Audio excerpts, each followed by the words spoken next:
জনাব তারেক রহমান কর্তৃক প্রণোদিত যে 31 দফা রাষ্ট্র মেরামতের যে 31 দফা কর্মসূচি বাস্তবায়ন করেছেন, তা বাস্তবায়নের লক্ষ্যে আমরা বাংলাদেশের জাতীয়তাবাদী দলের প্রতিটি নেতাকর্মী ঐক্যবদ্ধ দৃঢ় অবস্থায় নিয়ে মাঠ পর্যায়ে কাজ করে যাচ্ছে। খুনি হাসিনার সময় বাংলাদেশে কিভাবে অর্থ লোপাট হয়েছে, খুনি হাসিনার সময় বাংলাদেশের মানুষকে কিভাবে গুম করা হয়েছে, খুন করা হয়েছে, হত্যা করা হয়েছে, কিভাবে মিথ্যা মামলা দেওয়া হয়েছে, আমরা এই প্রতিটি ঘটনার সুস্থ বিচার আমরা চাই। আমাদের নেতা দীর্ঘ 17 বছর এই দেশের মানুষকে ঐক্যবদ্ধ রেখেছেন আন্দোলন সংগ্রাম করার জন্য, এই দেশের মানুষকে ঐক্যবদ্ধ রেখেছেন একটি ফ্যাসিবাদ মুক্ত করার জন্য। সেই জুলাই আগস্টে তার প্রমাণ হয়েছে। হয়তো একটু সময় লেগেছে, দীর্ঘদিন হয়েছে, তারা বারবার ক্ষমতায় এসেছে অন্যায়ভাবে ভোটারবিহীন। আপনারা 14 নির্বাচনে দেখেছেন, 14 নির্বাচনে কি হয়েছে, 5% ভোটাররাও যায় নাই ভোট দিতে এবং প্রতিটি ভোট কেন্দ্র শূন্য ছিল। তখন কিন্তু বাংলাদেশে অনেকগুলো ভোট কেন্দ্র সাধারণ মানুষরা জ্বালিয়ে দিয়েছিল যাতে ভোট হতে না পারে। 2018 সালে কি হয়েছে দেখেছেন, 2018 সনে কিন্তু সে একই ঘটনা ঘটেছে। ভোট ছিল 30 তারিখ, তার আগের রাত 29 তারিখের রাতে কিন্তু ভোট শেষ হয়ে গেছে, সে দেখিয়েছে।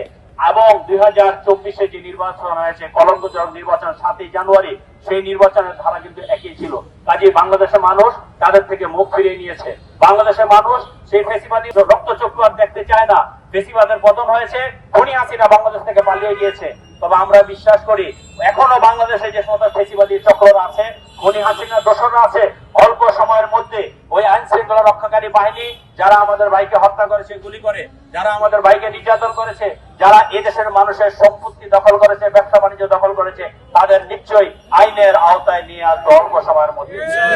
যে ইনশাআল্লাহ আগামী দিনে তারেক রহমানের নেতৃত্বে একটি সুন্দর বাংলাদেশ গড়ার প্রত্যয় এবং দুর্নীতিমুক্ত ফেসিবাদ মুক্ত বাংলাদেশ গড়ার জন্য আমাদের যে নেতা যে প্রত্যয় ব্যক্ত করেছেন, আমরা যে যেখানে আছি, যেভাবে আছি, সকলে তাকে সহযোগিতা করবো ইনশাআল্লাহ। আমরা খালেদা জিয়ার পক্ষ থেকে আসছি, রিফ্লাই বিলি করতেছি, খেয়াল রাখবেন আর পরবেশ বাসায় বন্ধুরা একটি দফা রিফ্লাইটা যারা পাইলেন এটা পরবেন মানুষকে বলবেন, ঠিক আছে?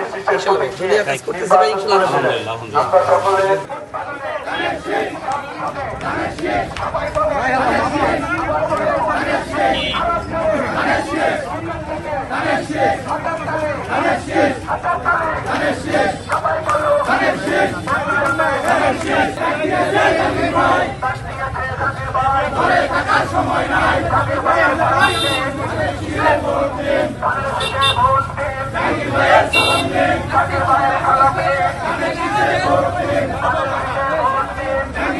সালাম